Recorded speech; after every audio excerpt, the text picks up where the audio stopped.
Just to wrap up, I wanted to talk a little bit specifically about the Vancouver Island testing project. What I've done here is I've taken a small snippet of David's map that looked at the radon potential, as well as beside it on the left we have a map of the island of Health Canada's health districts. So Health Canada in 2012 released a study that they did where they tested all across the country for radon. But when they did that, they were only able to test a limited number of homes. So as you can see here, in this purple area, they only tested 109 homes. And of those 109 homes, they found only 0.9% of the homes had radon levels that were above Health Canada's action guideline of 200 becquerels per cubic meter. So not very much, but again, in this entire region and how many people live in all of those communities, they only were able to put out just over 100 test kits. You'll see in the Greater Victoria area, it was 1.8% of homes were above the radon action guideline, but they were only able to distribute 55 test kits. So the Canadian Cancer Society felt that it was important to get a better understanding of what radon levels are on the island. Assuming that they could be lower than some of the other areas in the province, we still wanted to know, and we believe that all Canadians should have the right to know if they're being exposed to cancer-causing substances in their homes, in their environments, or their communities. So we were able to apply for some funding, which helped supported the work of our staff and volunteers. And we were able to purchase a total of 704 test kits that were distributed to, that were distributed to 600 participants in 3 communities, in Nanaimo, in Colwood, and in the neighborhood of Gordon Head within the district of Saanich. The reason that we have 704 test kits and only 600 participants is that we used some for quality assurance. So we had some homeowners have duplicate test kits, so they had 2 test kits in their home in the same room so we can make sure that they have the same results. We also took a percentage of the test kits and we sent them away to a different laboratory than the one that will be testing all of your test kits. So they exposed them to a certain amount of radon there, gave them back to me. I mixed them in with all of your test kits and sent them back to the lab. So that way we'll also be able to make sure that the laboratory that your test kits are being sent to is accurate.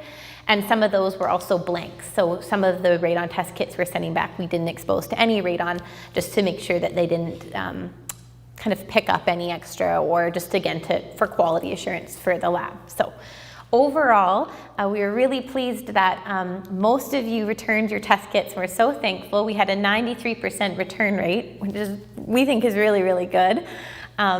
We're excited to see the results. As David mentioned, they should come out in about 1 to 2 months. And the impact of the results really goes back to the building code David talked to you a little bit earlier, is that the island doesn't have the same building code requirements than the rest of the province for radon. And part of the reason for that could be that levels might be lower here. So this type of testing project is important to find out, do you actually have lower levels, or what more could be needed for community action? Does more education need to be done here? What other policy measures might be needed? So that's the impact that we're hoping to see. When you get your results, this is an example of what you'll see in a sample test report. So you'll see that you'll have your detector number that you entered online. And then over in this red box there, that'll be your average radon concentration. So that's what you want to compare to the action guidelines. We know that Health Canada's action guideline was 200 becquerels per cubic meter. The World Health Organization was 100 becquerels per cubic meter. So you'll be able to make your own choice on what amount of radon you feel comfortable with, but that'll be your average. There's also, you'll notice a purple box over here, your total radon exposure. That's if you didn't enter your start and end dates for your radon detector. The lab won't be able to calculate your average without knowing when you started it and when you finished it. So if you still returned your detector without entering those dates, that's okay. You will get a total amount here, and we'll just have to do a little bit of a math calculation to figure out your average. All of the instructions of that will come with your lab report, and we're here for support as well, but just to let you know what the difference of those two are, you're looking for this red one here. So the Canadian Cancer Society's recommendation for radon is that the only way to know how much radon is your home is to test. So we think that everyone should test their home for radon. We also believe that radon levels should be reduced as low as reasonably achievable. We recognize the action guidelines that exist by different recognized health authorities. So Health Canada, again, is 200 becquerels per cubic meter. The World Health Organization sets a range. The reason they have a range is because of the global organization. It depends the country that you're in. A country like Canada, we should be referencing the lower end of that range at 100 becquerels per cubic meter. And finally, the US has a range of 148 becquerels per cubic meter. We also recommend that when you're seeking out to reduce your radon levels is that you consult a certified professional. The acronym there, that CNRPP, that's the official training agency in Canada. We recommend that you at least consult them because, as David got into it a little bit, it can get really technical. So while there are things that you can do yourself as a homeowner, it is good to know to make sure that what you're doing will be effective. So how do you find one of these professionals? You can go online. The website is right here at cnrpp.ca. And that stands again for the Canadian National Radon Proficiency Program.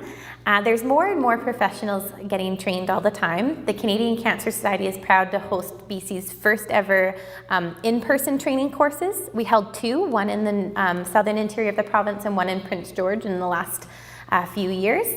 From that course, we did have someone on the island take it and is certified in radon mitigation, and their cards are here. They're also on this website. But you can also find other professionals who, while they might not be listed as living on Vancouver Island, they might be interested in consulting with you or with a contractor. So there are lots of options, and that's on the website there. You go there, you can search by your postal code, or you can search by your province.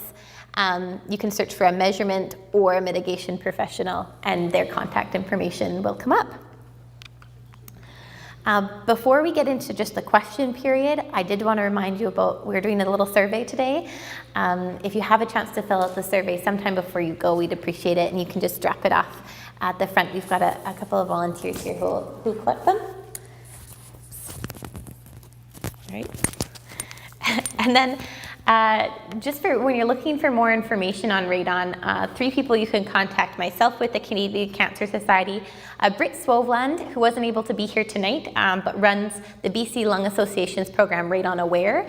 They sell test kits online, as well as do a variety of different programs, including some here on the island. So her information is there, as well as David with Radon Environmental. I put their website there as well as their main number.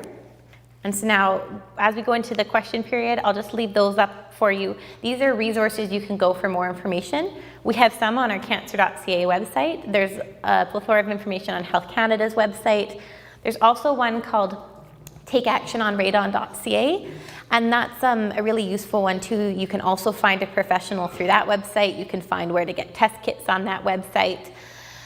Then we go into CNRPP. Again, you can find professionals there. Karst as well. So Karst is kind of like the professional agency that professionals like David belong to. And then lastly, BC Lung Association's website is radonaware.ca.